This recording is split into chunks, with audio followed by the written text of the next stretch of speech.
Third year की class में सभी बच्चों का स्वागत है। आज हम पढ़ेंगे निरंकुश राजतंत्रिक उदय। आधुनिक यूरोप का राजनीतिक इतिहास निरंकुश राजाओं के उदय और उनके अंदर प्रतिस्पर्धा इस युग का इतिहास है। इसके लिए कई कारण उत्तरदायी थे, लेकिन सबसे महत्वपूर्ण उत्तरदायी कारण जो था वो हम मानते हैं वाणिज्यिक क्रांति। वाणिज्यिक क्रांति के कारण राजाओं के पास में अत्यधिक शक्ति आ गई, धन आ गया। धन आने से क्या हुआ, उनके वो स्थायी सेना रखने लग गए। बंदूक और बारूद से सुसज्जित स्थायी सेना उनके पास में रहने लगी। सामंतवाद का पतन हो गया, जिसके कारण भी उनकी शक्ति दिन प्रतिदिन बढ़ती गई। इस प्रकार से धीरे धीरे देखते हैं कि यूरोप में कई निरंकुश राज्य अपनी शक्ति बढ़ाने लग गए। इसके पीछे उनकी विशेषताएं थी जो हम देखते हैं। निरंकुश राजतंत्र की विशेषताएं, पहली विशेषता थी इसमें राज्यों में राजा की शक्ति एवं सत्ता की प्रधानता। राज्य के सभी अधिकारियों की नियुक्ति एवं पदोन्नति और उनको पद से हटाना, ये सब राजा की इच्छा पर निर्भर करता था। पड़ोसी देशों के साथ युद्ध एवं संधि भी उसी के आदेशानुसार की जाती थी। उसकी इच्छा ही कानून होती थी। इसका मतलब हुआ वही नियम निर्माता था। राज्य का कोई भी नागरिक उसके विरुद्ध बोलने का साहस नहीं जुटा पाता था, क्योंकि राजा राज्य के कानूनों से ऊपर होता था। दूसरा देखते हैं राजाओं की सैन्य शक्ति। मध्यकालीन राजाओं की भांति अपने सामंतों के सैनिक दस्तों पर निर्भर रहते थे। उनके पास में स्थायी सेना नहीं थी। सैनिकों की भर्ती राजा की देखरेख में की जाती थी और सैनिकों की पदोन्नति राजा की इच्छा पर निर्भर होती थी। अब स्थितियां बिल्कुल बदल गई है। सेना में राजा के प्रति निष्ठा एवं स्वामी भक्ति की भावना विद्यमान रहती है थी। प्रत्येक राजा अपनी सैन्य शक्ति की वृद्धि के लिए अत्यधिक प्रयत्नशील रहता था। शांति काल में भी एक बड़ी सेना की टुकड़ी जो प्रशिक्षित होती थी वो रखी जाती थी और उनका प्रशिक्षण चलता रहता था। यही सेना निरंकुश राजतंत्र की मूल आधार थी और इसी की सहायता से राज्य में राजद्रोही तत्वों का दमन करके शांति एवं व्यवस्था को कायम रखा जाता था। थर्ड कारण है राज्य की प्रजा को किसी प्रकार के मौलिक अधिकार प्राप्त नहीं थे। राजतंत्र विरोधी विचारों का दमन किया जाता था और किसी भी व्यक्ति को बिना मुकदमा चलाए ही जेल में डाल दिया जाता था। राज्य से उसको निर्वासित किया जा सकता था। तीसरा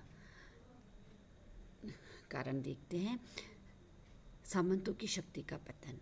जैसा कि अपन पिछले चैप्टर में भी पढ़ा कि सामंतों का पतन किस तरह से हुआ था और सामंतों के पतन के बाद ही राजाओं की शक्ति का अत्यधिक विकास हुआ। इस युग में केवल राजभक्त सामंतों को ही महत्व दिया जाता था। अवज्ञाकारी सामंतों को कठोरता के साथ दमन कर दिया जाता था। उनकी जागीरें जब्त कर ली जाती थी। रूस और बसा जैसे राज्यों में तो कुलीन वंशीय लोगों के स्थान पर निम्न श्रेणी के सूरवीर लोगों को ही सामंत बनाया जाने लगा था, ताकि वे अपने पद को बनाए रखने के लिए हमेशा राजा के प्रति निष्ठावान बने रहेंगे। कुछ राज्यों में तो कुछ लोगों ने अपने धन बल के सहारे सामंती पद प्राप्त कर लिया था। नेक्स्ट देखते हैं अपन नियमित एवं स्थायी नौकरशाही का गठन। अधिकांश निरंकुश शासकों ने प्रशासन को सुचारू रूप से चलाने के लिए योग्य एवं निष्ठावान नौकरशाही का गठन किया। परिणाम स्वरूप वो पूर्ण रूप से राजा के प्रति उत्तरदायी होती थी। मध्यकालीन अनेक संस्थाएं थी जिन्होंने अपना वजूद खो दिया था। उनके स्थान पर नई संस्थाओं का उदय हुआ। प्रारंभ में तो जनसाधारण में से ही योग्य व्यक्तियों को प्रशासनिक सेवा के लिए चयन किया जाता था, और ऐसा करने का कारण ये था कि सामान्य परिवारों से आने वाले लोग राजा का विरोध करने का साहस नहीं जुटा पाते थे। परंतु बाद में ये धन के बदले में दिए जाने लगे नौकरशाही का स्वरूप विस्तृत होने लगा। नेक्स्ट देखते हैं व्यापार वाणिज्य का विकास। प्राय प्रत्येक शासक को अपनी सैन्य शक्ति बढ़ाने तथा प्रशासनिक व्यय के लिए धन की आवश्यकता पड़ती थी, और ये धन इनको व्यापारियों से ही मिलता था। कृषि राजस्व से उनको इसकी पूर्ति उनको नहीं हो पाती थी। केवल व्यापार वाणिज्य के विकास ने ही इनके रास्ते खोल रखे थे। परंतु इसमें एक विशेष बात यह थी कि प्रत्येक देश आयात की अपेक्षा निर्यात को अधिक महत्व देता था, ताकि वह अधिक मुनाफा कमा सके और दूसरे देशों को अपने ऊपर आर्थिक रूप से निर्भर बनाया जा सके। इस नीति को ही वाणिज्यवाद कहते हैं। इसके अंतर्गत घरेलू उत्पादन को बढ़ावा देना, अधिक से अधिक अपने उत्पादों का निर्यात और कम से कम आय पर विशेष ध्यान दिया जाता था। लास्ट है इसमें प्रतिनिधि संस्थाओं का उदय। निरंकुश राजतंत्र की एक ये भी विशेषता थी, यद्यपि ये प्रतिनिधि संस्थाएं अभी बाल्यावस्था में थी, फिर भी अपने अधिकारों के प्रति जागरूक थी और कर लगाने तथा कानून बनाने के मामलों में सक्रिय रूप से अपनी भूमिका अदा करने लगी थी। परिणाम स्वरूप इंग्लैंड, फ्रांस, स्पेन आदि अनेक देशों में निरंकुश शासकों को इन संस्थाओं से निरंतर संघर्ष करना पड़ा। यह सत्य है कि अति शक्तिशाली निरंकुश शासकों ने इन संस्थाओं को दरकिनार करते हुए अपनी इच्छा अनुसार शासन किया, परंतु अंत में उन्हें परास्त होना पड़ा।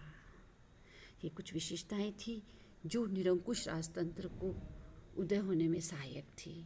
नेक्स्ट देखते हैं निरंकुश राजतंत्र के उदय के कारण। वो कौन से कारण थे जिनकी वजह से निरंकुश राजतंत्र का उदय हुआ? फर्स्ट है व्यापारिक वर्ग की भूमिका। जैसा कि मैंने आपको बताया, वाणिज्यवाद के कारण ही राजाओं की शक्ति में वृद्धि हुई थी। उन्हें धन मिलने लगा, जिनसे वह अपनी आवश्यकता के साथ साथ सैनिक शक्ति का बढ़ाने लगे थे। 10वीं से 12वीं सदी के मध्य यूरोपीय नगरों के विकास ने यूरोप के राजनीतिक जीवन को काफ़ी प्रभावित किया। व्यापारिक और कारीगर व्यापार की उन्नति से समृद्ध हुआ। मध्यम वर्ग अभी इतना शक्तिशाली नहीं था कि वह पुराने शासक वर्ग का संघर्ष कर सके, अतः यह वर्ग ऐसी केंद्रीकृत सरकार का समर्थन करता था जिसके पास सामंतों की मनमानी, जोर जबरदस्ती का और लूट मार का खात्मा करने के लिए आवश्यक शक्ति हो। राजाओं ने भी अपना राजस्व बढ़ाने के लिए व्यापारी वर्ग का समर्थन किया, क्योंकि भू राजस्व की अपेक्षा व्यापारियों से प्राप्त होने वाला राजस्व बहुत ज़्यादा था। इस धन की सहायता से ही लोग अपनी सैन्य शक्ति को बढ़ाकर सामंतों का दमन कर केंद्रीय सत्ता को मजबूत बना सकते थे। इसीलिए राजाओं ने व्यापारियों को मजबूत करना शुरू कर दिया। दूसरा था धर्म युद्धों का योगदान। निरंकुश राजतंत्रों के उदय में धर्म युद्धों का भी महत्वपूर्ण योगदान रहा। जैसा कि हम देखते हैं, यूरोप के विभिन्न देशों के सैकड़ों सामंतों ने अपने सैनिकों के साथ इन धर्म युद्धों में भाग लिया था, जो लगभग 200 वर्षों तक चले। उनमें अधिकांश लोग मारे गए और कई वहीं बस गए थे। परिणाम स्वरूप राजा के लिए शेष बचे हुए सामंतों की शक्ति का दमन करना आसान हो गया। परिणाम स्वरूप राजाओं के लिए शेष बचे इन सामंतों का दमन कर दिया, और इसके अलावा इन युद्धों के परिणाम स्वरूप यूरोपीय शासकों को पहले पूर्वी देशों की शासन प्रणाली की जानकारी मिली। पूर्वी देशों में लंबे समय से निरंकुश शासन व्यवस्था सफलतापूर्वक काम करती आ रही थी, और उन्होंने भी इस व्यवस्था को अपनाने में देर नहीं की। नेक्स्ट है चर्च का सहयोग। निरंकुश राजतंत्रों के उदय में चर्च का भी बहुत बड़ा योगदान रहा। चर्च के पदाधिकारी ईसाई धर्म का प्रचार एवं प्रसार करने के लिए अत्यधिक उत्सुक थे। इसके लिए केंद्रीय सत्ता का सहयोग एवं संरक्षण आवश्यक था। इसके अलावा सामंतवाद के परिणाम स्वरूप उनमें उत्पन्न अराजकता एवं अव्यवस्था से भी चर्च असंतुष्ट था। इसीलिए चर्च ने भी निरंकुश राजतंत्र का समर्थन किया। आगे देखते हैं धर्म सुधार आंदोलन। यूरोपीय देशों में धर्म सुधार आंदोलन ने भी राजतंत्र को मजबूत बनाया और उसको मजबूत बनाने में सहयोग दिया। धर्म सुधारकों ने खुलेआम ये घोषणा की कि राजाओं को पोप के प्रभुत्व से मुक्त होकर राष्ट्रीय चर्च की स्थापना करनी चाहिए तथा कैथोलिक चर्च एवं मठों की भूमि एवं संपत्ति को अपने अधिकार में ले लेना चाहिए। उन्होंने यह भी कहा कि राजाओं को धार्मिक एवं गैर धार्मिक दोनों विषयों पर अपनी सर्वोच्चता को कायम रखना चाहिए। अनेक राजाओं ने उनकी अपील पर अमल भी किया और उन्होंने चर्च की भूमि एवं संपत्ति पर अधिकार कर लिया और काफ़ी धन बटोर लिया।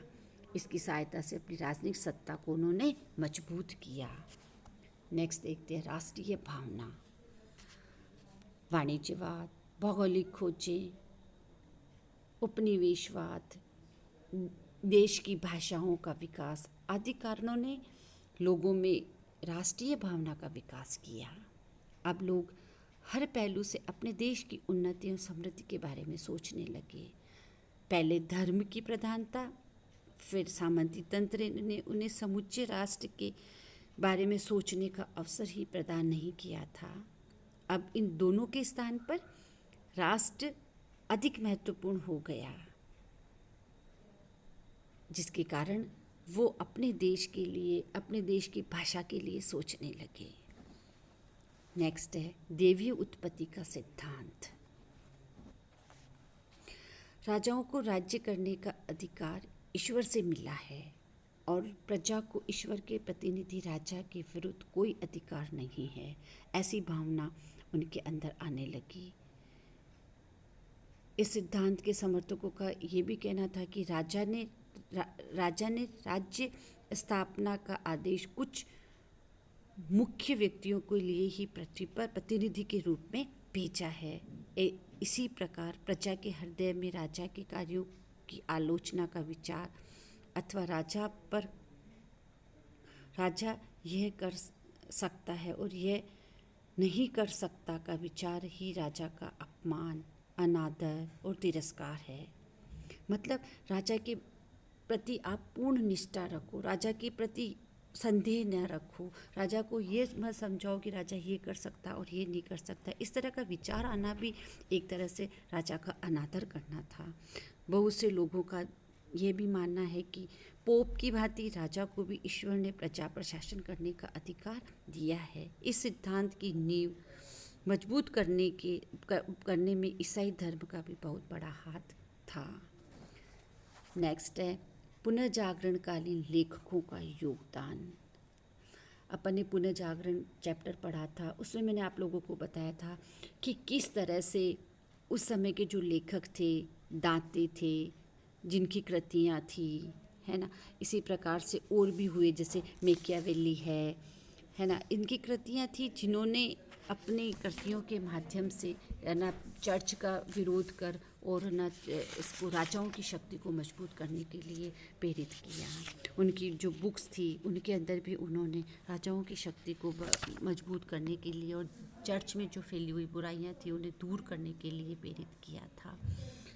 इस प्रकार से हम देखते हैं कि मध्य युग के बाद जो निरंकुश राजतंत्रों का उदय हुआ और किस प्रकार से उन्होंने अपनी शक्ति को मजबूत किया। धन्यवाद बच्चों।